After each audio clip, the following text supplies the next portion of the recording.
이 돈가방, 우리 식탁 위에 올린 사람이 누군지 당신부터 대답해 보시겠어요? 정순이는 손등의 떨림을 억누르지 못하면서도 눈을 절대 내리지 않았습니다. 지퍼가 반쯤 열린 검은 가방 안쪽으로 반짝이던 지폐 묶음들이 마치 오래 숨겨둔 비밀처럼 입을 벌리고 있었거든요. 지강호는 한 걸음 뒤로 물러서서 어리둥절한 표정으로 엄마의 입술만 바라봤습니다. 자신이 벌써 선을 넘었다는 걸 그제야 아들 스스로도 감지했는지 어깨가 툭 하고 내려앉았고요. 정순이는 조용히 입을 열었는데요.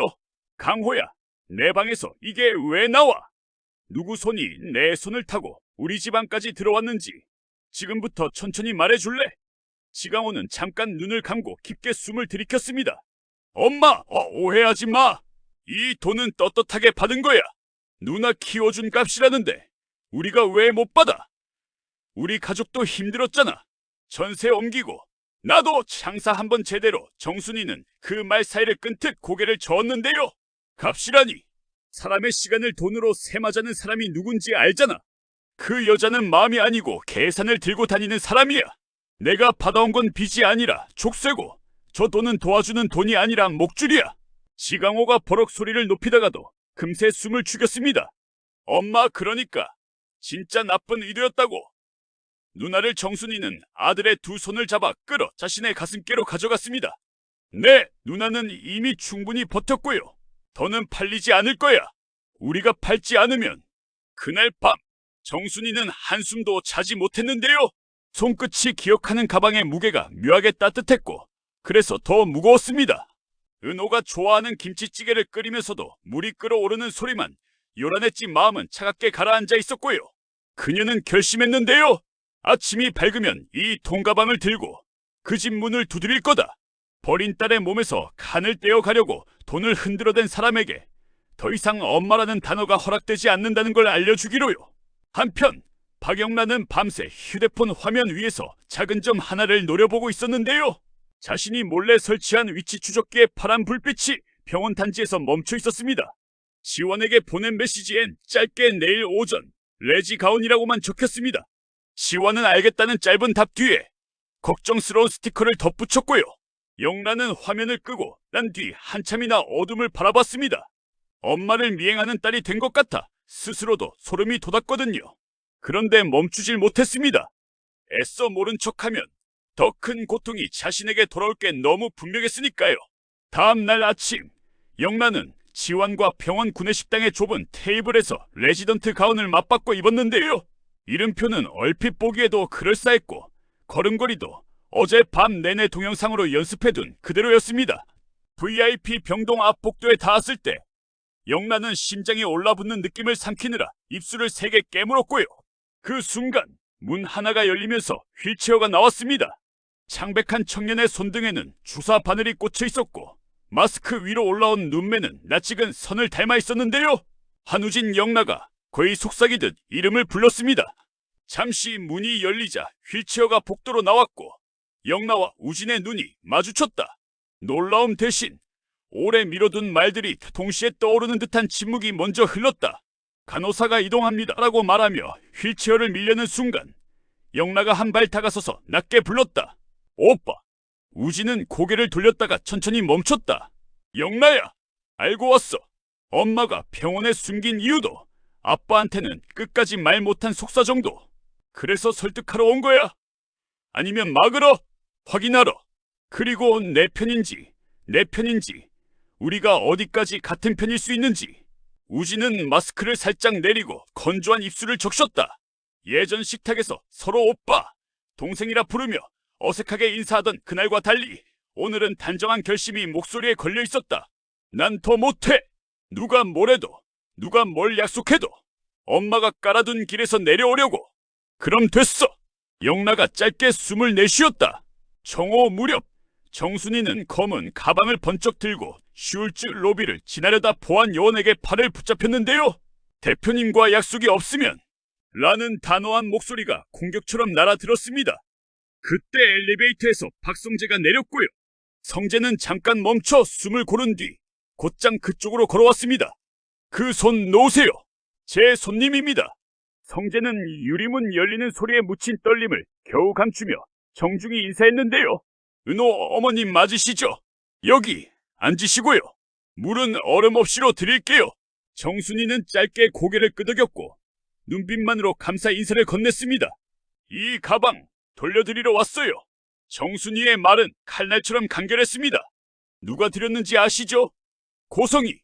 그분이 우리 아들에게 남긴 겁니다. 딸 간을 떼어주면 더 얹어주겠다는 말과 함께요. 성재의 얼굴이 굳어졌는데요. 그는 눈을 감고 짧게 숨을 내쉬었습니다. 확인해야 할 게 많네요. 그런데 이걸 아버지께 바로 보여드려도 괜찮으시겠어요? 정순이는 미간을 펴며 말했습니다. 그래야죠. 빗물은 낮에 말려야죠. 성재는 자리에서 일어나며 휴대폰을 집어들었는데요. 이지혁에게 가장 먼저 전화를 걸었습니다. 지혁아, 지금부터 기록이 필요해. 재단 계정, 병원 장부 예약 로그. 내가 잘하는 그 방법으로 엮어줘. 수학이 넘어 지혁의 목소리는 낮고 단단했습니다. 설득은 근거로, 결정은 본인으로. 알겠어. 일단 병원 시스템과 재단 회계의 공통키를 뽑아볼게. 넌 어머님을 지켜. 다음은 한우진에게. 성재는 말을 꺼내기도 전에 목이 먼저 조여드는 것 같았는데요. 우진아, 형이야. 지금 어디 있니? 우진은 약간 쉰 목소리로 대답했습니다. 형, 병원이에요. 근데 형 엄마 말대로 안 하려고요. 오늘부터. 성재는 한쪽 손으로 이마를 짚고 눈을 감았습니다. 그래, 잘했어. 지금 우리 회사로 와. 아니, 아버지 방으로 바로 올라와. 내가 해야 할 말이 있고 아버지가 들어야 할 말이 있어. 마지막으로 성재는 지은호를 떠올렸는데요. 하지만 곧 그에게 먼저 연락이 왔습니다.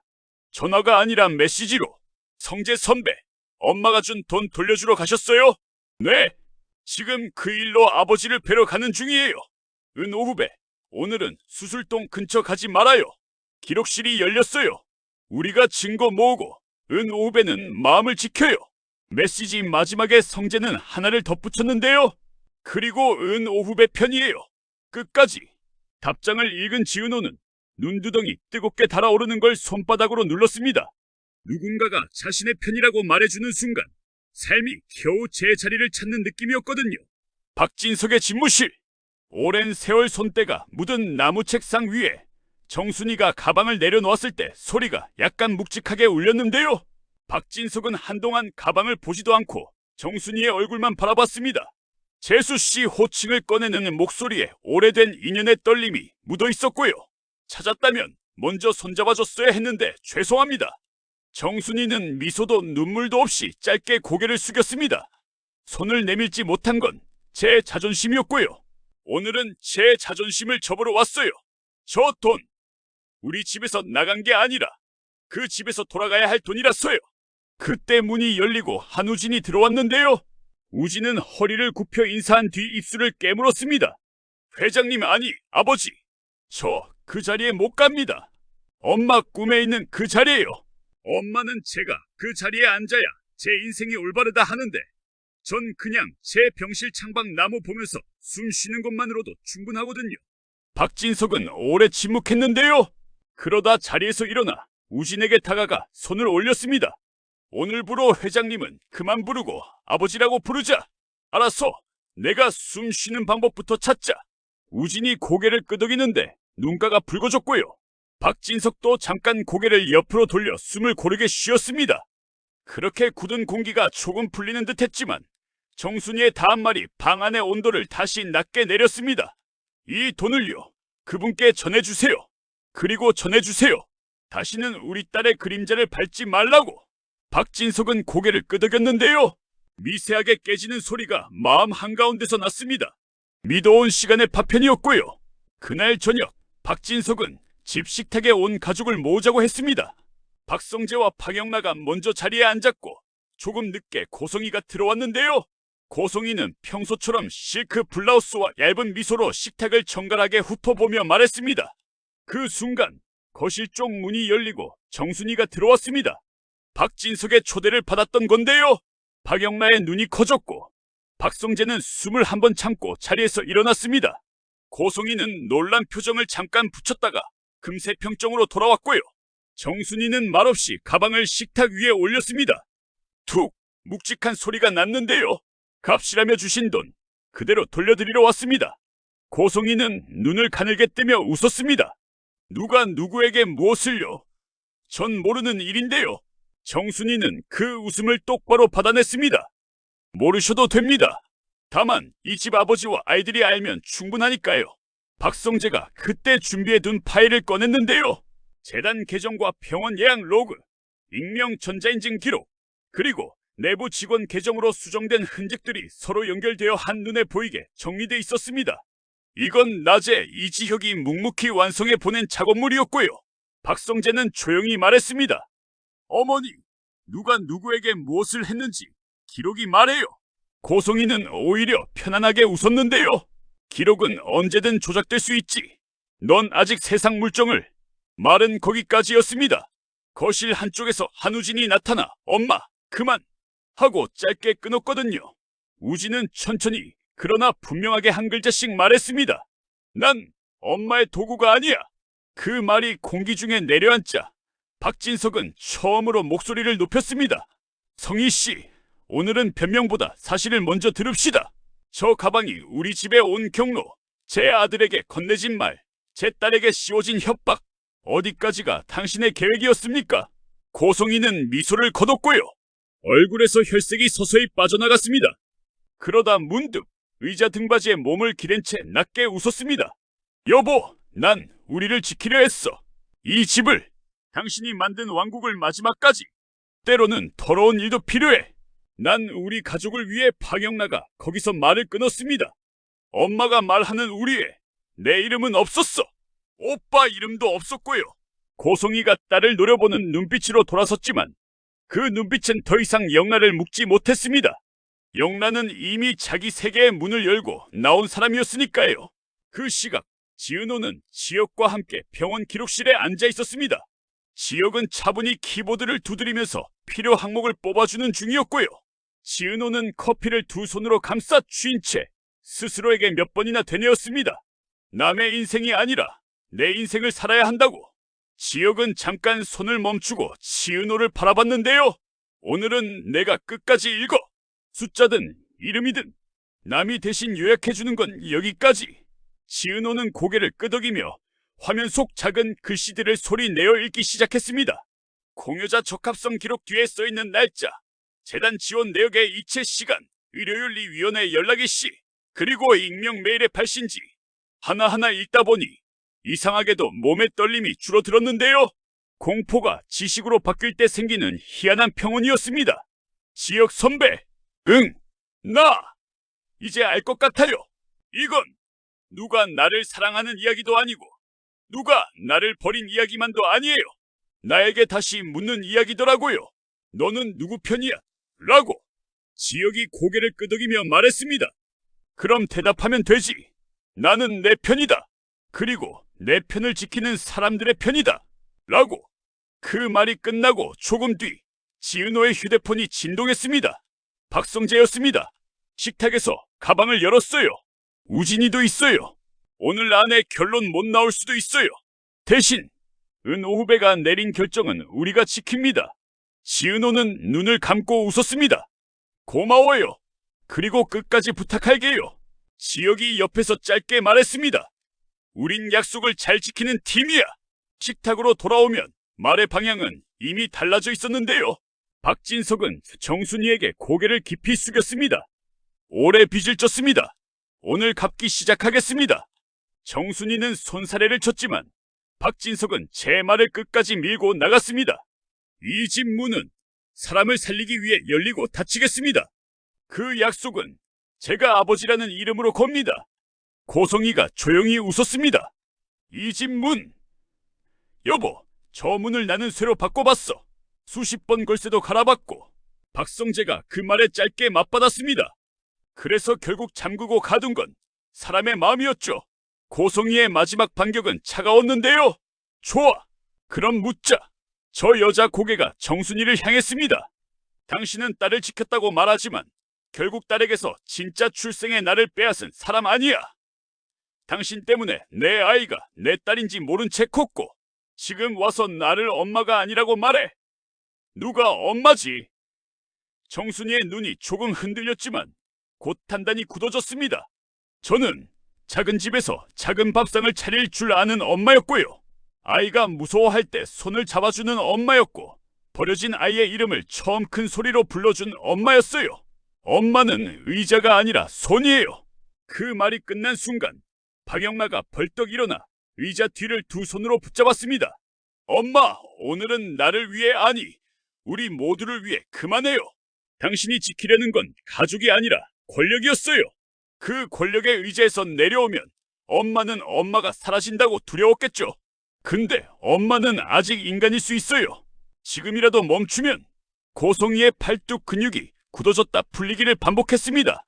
그리고 드물게, 정말 드물게 잠깐의 침묵이 찾아왔는데요. 그 잠깐의 빈틈을 박진석이 잡았습니다. 오늘 밤 이 집은 대문을 열어놓겠습니다. 성희 씨, 내일 아침 당신이 어떤 이름으로 문을 두드릴지 내가 보겠습니다. 고송이는 대답하지 않았습니다. 그저 의자를 천천히 밀고 일어나 문 쪽으로 걸어갔는데요. 손잡이를 잡은 채 잠깐 뒤돌아보더니 박영마의 눈을 오래 바라봤습니다. 그리고 아주 미세하게, 정말 미세하게 눈썹이 떨리더니 아무 말 없이 나갔고요. 문이 닫히는 소리는 유난히도 길게 울렸습니다. 밤이 깊어지자 서로 다른 방에서 서로 다른 호흡들이 이어졌는데요. 한우진은 손목에 주사 바늘을 바라보다가 조심스럽게 일기를 썼습니다. 엄마가 만든 길은 아스팔트처럼 매끈했는데 나는 흙길을 택하겠다. 쓰고 보니 우스웠지만 그 문장을 지우지 않았습니다. 선택의 기록이 필요했거든요.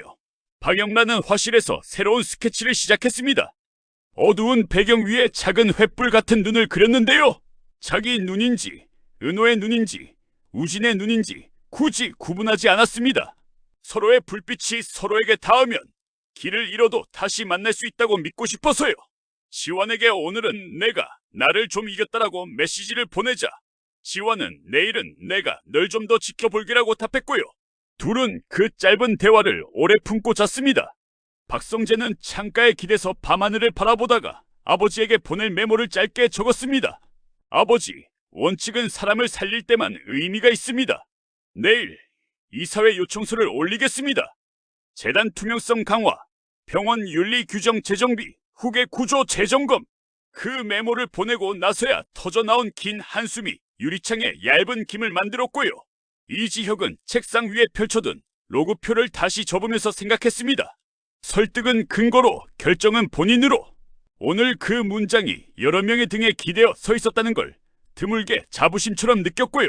화면을 끄기 전 지은호에게 보낸 마지막 메시지를 확인했습니다. 내가 내 편이 되는 순간 나랑 성재가 편해진다. 답장창에는 짧게 응만 떠 있었는데 그 한 글자가 유난히 따뜻했습니다. 지강호는 새벽녘에 조용히 지은호의 방문 앞까지 갔다가 노크를 못하고 돌아섰습니다. 거실에 놓아둔 메모에 누나 미안하다. 나도 우리 편이 될게 라고 써두고요. 그 메모를 식탁 한가운데 올려두는데 손이 덜덜 떨려서 글씨가 조금 삐뚤었습니다. 그래도 괜찮았습니다. 삐뚤어져도 제자리로 돌아올 수 있다는 걸 오늘 배웠거든요. 정순이는 부엌불을 끄고 싱크대에 손을 얹었습니다. 은호야, 엄마가 오늘 잘했니?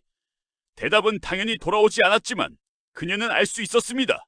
아이가 밥을 잘 먹고 잠자리에 들 때의 공기처럼 집안에 따뜻한 기운이 돌고 있었고요. 그 기운을 조용히 이불처럼 끌어당겨 어깨 위에 두르고 눈을 감았습니다. 어머니들이 오래 써온 잠드는 주문을 마음속으로 천천히 외우면서요. 괜찮다, 괜찮다, 우리 오늘 잘했다. 그리고 다음날 아침 박진석은 회사로 가기 전 문 앞에서 잠깐 멈춰섰는데요. 밤새 열어둔 대문이 여전히 열려 있었고 바깥 공기는 생각보다 차갑지 않았습니다. 문밖길의 끝을 잠깐 바라보던 그는 문득 한 사람의 발걸음을 떠올렸습니다. 어젯밤 조용히 나갔던 고성이 오늘 아침 어떤 이름으로 돌아오려 해요? 아내로, 엄마로, 혹은 낯선 인간으로. 전화가 울렸습니다. 성재였습니다. 아버지, 이사 준비 끝났습니다. 그리고 병원윤리위원회가 오늘 오후에 임시 소집에 응하겠답니다. 지역이 자료를 넘겼어요. 박진석은 짧게 고개를 끄덕였습니다. 좋다. 우리가 해야 할 일은 살리는 일이다. 오늘도 그거 하나만 하자. 통화를 끊고 돌아서려는데 대문 앞에 작은 종이 봉투가 놓여 있었습니다. 봉투 겉에는 삐뚤삐뚤한 글씨로 이렇게 적혀 있었는데요. 사람의 집은 사람이 살게 해야 집입니다. 본에는 이의 표시는 없었습니다. 하지만 박진석은 알 수 있었습니다. 그 문장을 자신에게 들려주고 싶은 사람이 누군지요. 오후 이사회실. 공식의 시간은 사람을 긴장하게 만들지만 정직하게도 만들었습니다. 성재가 정리한 안건이 하나씩 상정되었고 기권이나 반대 표시는 생각보다 적었습니다. 재단 투명성 강화 조항이 통과되는 순간 박진석은 아주 천천히 숨을 내쉬었는데요. 사람의 이름을 지키기 위해 필요한 서류들이 이렇게 두툼하고 꼼꼼해야 한다는 사실이 조금 안심되기도 했습니다.